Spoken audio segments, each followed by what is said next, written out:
Welcome to soda T. So இந்த வீடியோவில் பார்க்க போகிறது கருப்பு படம் சூர்யாவுக்கு ஒரு கம்பேக்காக இருந்ததா இல்லை மீண்டும் மீண்டும் ஏமாற்றமாக அமைஞ்சதா, இது எல்லாத்தையும் டீட்டெயிலாக பார்த்துடலாம். இது ஒரு பக்கா தேட்டர் மெட்டீரியல் படம். இப்படிதான் சூர்யாவை பார்க்கணும்னு ஏங்கிட்டு இருந்ததை நல்லாவே அதில் சரி பண்ணிவிட்டாரு. ஏன்னா அந்த மனுஷனை குறை சொல்றதுக்குலாம் எதுவுமே கிடையாது.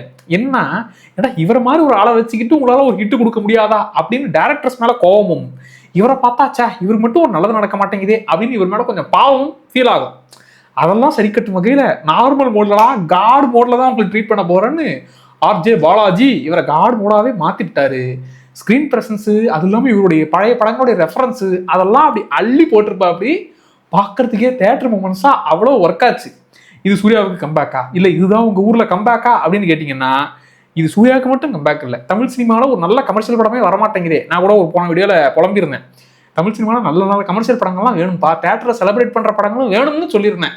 அப்படி நல்லா என்ஜாய் பண்ணக்கூடிய ஒரு நல்ல கமர்ஷியல் படம் இந்த கருப்பு. சரி, இந்த படத்தோட கதை என்ன அப்படின்னாக்க, இப்போ கோர்ட்டில் நீதி நியாயம் அதெல்லாம் செத்து போச்சுங்க. எல்லாமே காசு இருந்தாதான், அது இல்லாமல் காசுக்காக எல்லாருமே பண்ணுவாங்க, காசு இருந்தால் மட்டும்தான் வேலையே நடக்கும் இப்படிங்கிற நிலைமை ஓடிக்கிட்டு இருக்க. அங்கே ஆர்ஜே பாலாஜி என் கண்ட்ரோல் தான்டா பேபி, என் கண்ட்ரோலில் தான் இந்த கோர்ட்டேங்கிற மாதிரி அவர் இந்த கோர்ட்டையே அவருடைய கோட்டை மாதிரி ட்ரீட் பண்ணிட்டு இருக்கிறாரு. அப்போ ஒரு கேஸ் விஷயமா, சார் எங்களுக்கு நியாயம் கிடைச்சாகணும் சார், எங்களுக்கு ஏதாச்சும் பண்ணுங்க சார்ன்ட்டு வரவாங்க. அவங்களுக்கு நியாயங்கிறது கிடைக்கவே இல்லை. அந்த நியாயத்தை வாங்கி தரத்துக்காக நம்ம சூர்யாவே எப்படி என்னென்னலாம் பண்றாரு, அதுக்கப்புறம் என்னெல்லாம் ஆகுதுங்கிறது தான் இந்த ஒட்டுமொத்த கருப்பு படம். இதுல எதையுமே நான் ஸ்பாயில் பண்ணலப்பா, ட்ரெய்லர் பார்க்கும்போதே உங்களுக்கு எல்லாமே தெரிஞ்சிருக்கும், இன்னும் பல விஷயங்களுமே ரிவீல் ஆயிருக்கும், அதெல்லாம் கூட நான் சொல்லலை. சிம்பிளா ஒரு பிரச்சனைக்கு நியாயம் கிடைக்கல, அந்த நியாயத்தை நம்மளால உள்ள இறங்கினதுக்கு அப்புறம் என்னெல்லாம் சம்பவங்கள் செய்யறாருங்கிறது தான் படம். இதுல பாசிட்டிவ் ஏரியாவை பொறுத்த வரைக்கும் சூர்யா அவர்களுடைய ஸ்கிரீன் பிரசன்ஸ், அந்த மனுஷன் உண்மையா ஒரு ஃபேன்ஸுக்கு மட்டும் இல்லைங்க, எல்லாருக்குமே பிடிக்கும் அவரை. ஏன்னா நம்ம சின்ன வயசுல பார்த்த படங்கள்லாம் நீங்க எடுத்துக்கோங்களேன். இப்போ விஜய் அஜித் படங்கள், விஜய் ஃபேன்ஸ் இருப்பாங்க, அஜித் ஃபேன்ஸ் இருப்பாங்க, நான் அஜித் ஃபேனு. பட் என்ன இருந்தாலும் சூர்யாவோட படங்கள் அந்த ஆள் எப்படிங்க ஸ்கிரிப்டை செலக்ட் பண்றாருன்ற மாதிரி எல்லா படமுமே வெயிட்டா இருக்கும்.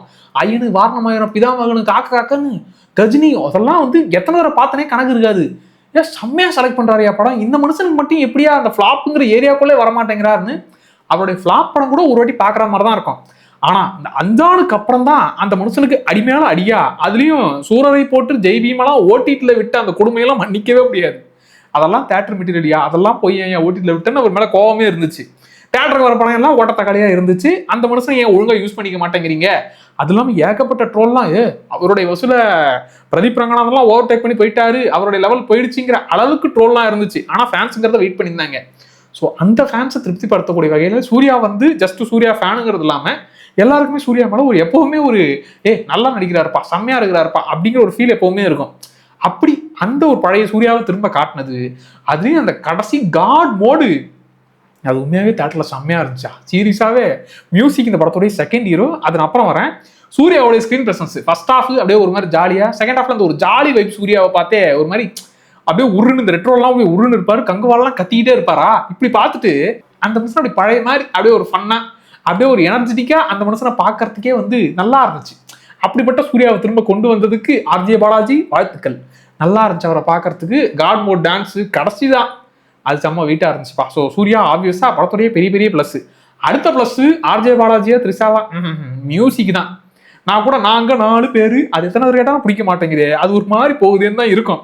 அந்த ஒரு பாட்டை மட்டும் ஓரங்கட்டி வச்சுட்டு இந்த கருப்பா சாங்கெல்லாம் அவ்வளவுதான். காட் மோடு கூட போக போக பிடிக்க ஆரம்பிச்சிருச்சு. நடுநுள்ள மியூசிக் ஏரியால தான் கடைசி அப்படியே கருப்பு சாமியே உள்ள இறங்குற மாதிரியான ஒரு ஃபீலை கொடுத்ததுலாம் மியூசிக் ஏரியா எலிவேட் பண்ண விதமாக பயங்கரமா இருந்துச்சு. இதுல ஃபர்ஸ்ட் ஹாஃப் செகண்ட் ஹாஃப்னு பிரிச்சோம்னா, ஃபர்ஸ்ட் ஹாஃப் பயங்கரமா செட் பண்ணி, ஓகே இதுதான் கதை, இப்படிதான் இந்த வேர்ல்டு, இங்க இதுதான் பிரச்சனை, இங்க சூர்யாவே இல்லை கடவுளே வந்தாலும் ஒன்னுத்தையும் பண்ண முடியாது, இது என் கண்ட்ரோல் இருக்கும் கோட்டை அப்படின்னு ஆர்ஜே பாலாஜி கெத்தா சொல்ற அளவுக்கான ஃபர்ஸ்ட் ஹாஃப் அப்படி செட் பண்ணிட்டாங்க. செகண்ட் ஹாஃப்ல தான் தேட்டர் மெட்டீரியல், மாஸ் மெட்டீரியல், மாஸான ரெஃபரன்ஸுகள், இப்படியான விஷயங்கள் செகண்ட் ஹாஃப். ஸோ எனக்கு ஃபர்ஸ்ட் ஹாஃப் பக்காவா செட் பண்ணி ஃபயர் மோட்ல இன்டர்வல் பிளாக் நச்சுன்னு இருந்துச்சு. செகண்ட் ஹாஃப்ல தான் சில பல பிரச்சனைகள்ன்ற மாதிரி இருந்துச்சு. சரி, அது என்ன பிரச்சனை அப்படின்னா, இப்ப ஃபர்ஸ்ட் ஹாஃப்ல இவர் எப்பேற்பட்ட ஆளு அப்படின்னும் போது நீ எப்பேற்பட்ட ஆளானாலும் இருந்துக்க, அதுக்கு மேல நான்றான்ற மாதிரி டஃப் கொடுக்குற விஷயங்கள் நிறைய இருக்கும். அது நல்லாவும் ஒர்க் ஆகும். இவர் அசால்ட்டா முடிச்சிருவாருப்பான்னு நமக்கு தோணும். அப்படிலாம் முடியாது ராசா, அதுக்கு மேல நான் ஒரு ரூலை போடுவேன்ற மாதிரி இந்த சேலஞ்செல்லாம் நிறைய வச்சிருந்தாங்க ஃபர்ஸ்ட் ஹாஃப்ல. செகண்ட் ஹாஃப்க்கு வந்தோம்னா அப்படிப்பட்ட சேலஞ்ச் எல்லாம் பெருசா இல்லையே, வெறும் இந்த மாஸ் மெட்டீரியலா மாஸ் மூமெண்ட்ஸை வச்சே கொஞ்சம் லைட்டா சில இடங்கள்ல ஒப்பேத்தன மாதிரி இருந்துச்சுன்னு செகண்ட் ஹாஃப் தோணுச்சு. ஏன்னா செகண்ட் ஹாஃப்ல இன்னும் எங்களுக்கு பிரச்சனை கொடுத்து இந்த பிரச்சனையெல்லாம் அவன் சாதாரண ஆளுதான், ஆனா அவன் எவ்வளவு பிரச்சனை கொடுக்குறான் தெரியுமா, வில்லனா இவன் தான் வீட்டு காட்டுறான் அப்படிங்கிற மூமெண்ட் நமக்கு ஃபீல் ஆகணும். அப்படி இல்லாம அதுல வரக்கூடிய சில ஐடியாஸ் வந்து இது அந்த படத்துல வந்தது இல்ல, இது அந்த படத்தோட சீன் அப்படியே எடுத்து வச்சிட்டாங்களா அப்படின்னு ஒரு 2-3 படம் உங்களுக்கு லிட்டரலாவே தோணும். செகண்ட் ஹாஃப்ல அப்படி ஒரு 2-3 படமும் ஞாபகம் கொடுத்தான். அது இல்லாம பிரச்சனை ஒன்றும் பெருசா இருக்க மாதிரி தெரியலையே, முதல்ல பிரச்சனையே ஒன்றும் பெருசா இல்லையே அப்படின்னு செகண்ட் ஹாஃப்ல தோணுச்சு. ஆனா அந்த செகண்ட் ஹாஃப் இதே தோன்ற லெவல்லே படத்தை முடிச்சிருந்தாங்கன்னா என்னங்க நல்லா ஃபர்ஸ்ட் ஹாஃப் இருந்து செகண்ட் ஹாஃப் சொதப்பி விட்டீங்க அப்படிங்கிற ஃபீலே வந்திருக்கும். ஆனா இதுல அவங்க சரி கட்டின விதம், அதுல ரெஃபரன்ஸ் செகண்ட் ஹாஃப்ல உண்மையாவே அந்த ரெஃபரன்ஸ் மாஸ் மூமெண்ட்ஸ், அதுவும் சில விஷயங்கள்லாம் எதிர்பார்க்கவே இல்லடா. இந்த மூமெண்ட்லாம் எப்படி நீங்க ரீக்ரியேட் பண்ணீங்க, இந்த மூமெண்ட் எப்படி நீங்க திரும்ப கொண்டு வந்தீங்கிற மூமெண்ட்லாம் செம்ம வெயிட்டா இருந்துச்சு. கடைசியா ஆப்வியஸா காட் மோடு இறக்கி மொத்தமா இதுல இருக்கிற குறையெல்லாம் மறக்கிற அளவுக்கு அதுல சரி கட்டி ஜெயிச்சு விட்டாங்க. ஃபர்ஸ்ட் ஹாஃப் பிரச்சனையே இல்லை, நல்லா இருந்துச்சு. செகண்ட் ஹாஃப்ல சில பல பிரச்சனைகளே இல்லையே அப்படிங்கிறதா பெரிய பிரச்சனையா ஃபீல் ஆச்சு. அதெல்லாம் மறக்கக்கூடிய வகையில இந்த ரெஃபரன்ஸ், இந்த மாஸ் மூமெண்ட்ஸ், தேட்டர் மூமெண்ட்ஸ் எல்லாம் வச்சு கடைசியா காட் மோட இறக்கி ஒரு மாதிரி சம்பவத்தை செஞ்சு விட்டாங்க. ஸோ செகண்ட் ஹாஃப்ல இந்த பிரச்சனையெல்லாம் சரி கட்டி விட்டாங்க. அது இன்னும் அந்த பிரச்சனையெல்லாம் சமாளிச்சிருந்து பிரச்சனை வச்சிருந்து அதை சமாளிச்சிருந்தா வெயிட்டா ஃபீல் ஆகிருக்கும். அந்த வெயிட்டான விஷயங்கள் கொஞ்சம் லைட்டா இருந்துச்சு. பட் எனக்கு அது குறையா தெரியாத அளவுக்கு இத்தனை மூமெண்ட்ஸை வச்சு மேட்ச் பண்ணிட்டாங்க. ஸோ ஓவரால் தேட்டர்ல நல்லா என்ஜாய் பண்ணி பார்க்கக்கூடிய ஒரு படமா நல்லா என்ஜாய் பண்ணி பார்த்தேன்ப்பா.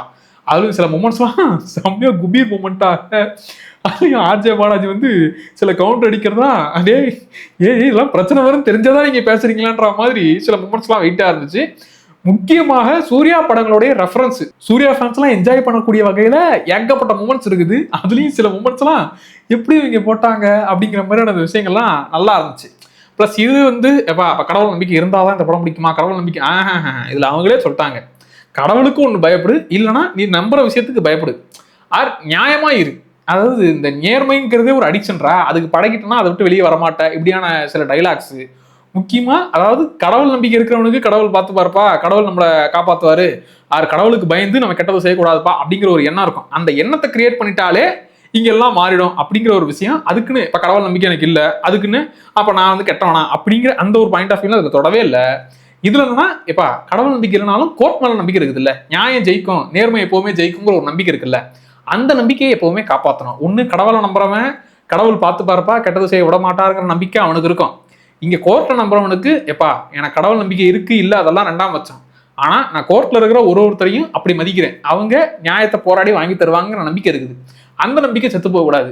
ஏன்டா இருக்கிற பிரச்சனை பத்தாதுன்னு ஏன்டா கோர்ட்டுக்கு வந்துட்டோமே அப்படிங்கிற எண்ணம் எனக்கு தோணக்கூடாதுங்கிற விஷயத்த இதுல புரிய வச்சது நல்லா இருந்துச்சு. எனக்கு முக்கியமா ஆக்சுவலா இல்ல திருடன் கூட அவனை பார்த்தா கூட பாவமா இருக்குமே தவிர மத்த எல்லாரும் தான் ஏடா திருடன் கூட வெறும் இந்த வேலை தான் தெரியும் திருடுறான், ஆனா நீங்க இவ்வளவு பெரிய பதவியில இருந்துகிட்டு போலீஸா இருந்துகிட்டு கோர்ட்ல இருந்துகிட்டு நீங்க அதுக்கு மேல கொள்ளையடிக்கிறீங்க, அதையுமே கெத்தா இப்படி தாண்டா நாங்க பண்ணுவோம், எங்களை மீறி என்ன நடந்துறோம், கடவுளே வந்தாலும் ஒண்ணு கிழிக்க முடியாது இப்படின்னு திமிரா வேற பேசிட்டு இருக்கிறீங்க பாருன்ற அந்த விஷயங்கள்லாம் இல்ல பயங்கரமா இந்த மாஸ் மூமெண்ட்ஸா நல்லாவே ஒர்க் ஆச்சு.